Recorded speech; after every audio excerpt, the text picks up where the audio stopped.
it's a story about a cop who's frustrated.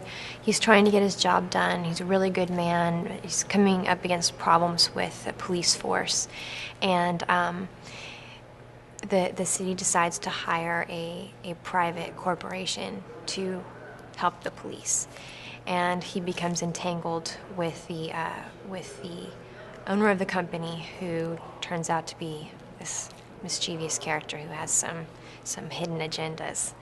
And I play Orwell, who is a secret blogger who has sort of an inside track on all of these things that are happening with the police and happening in the city, and she informs on these situations in secret, and everybody thinks she's like this grown man, and she turns out to be a young girl.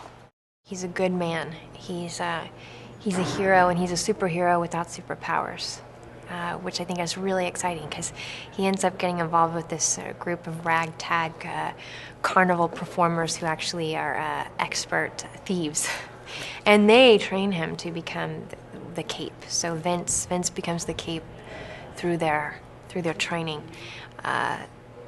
So all of his abilities are earned, which I really like. You know, he doesn't just wake up one day and he has superpowers. He's earned his abilities. I think it's really, really cool. Orwell is really fun for me because I feel like somehow I get to be part of this superhero, even though I'm not.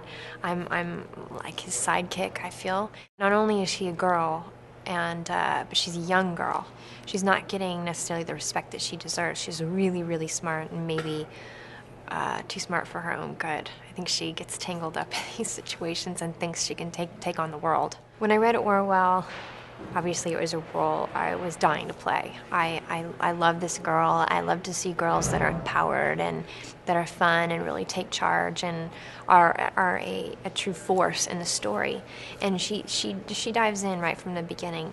What I liked about this story most is that I felt like it balanced a real life person and a real life family with something fantastical, with the carnival and with the fact that he is a superhero without superpowers. I found really compelling, and I felt like it was a story that people were going to really become attached to. This story is a very important message, but it's told in a really fun, colorful, exciting way.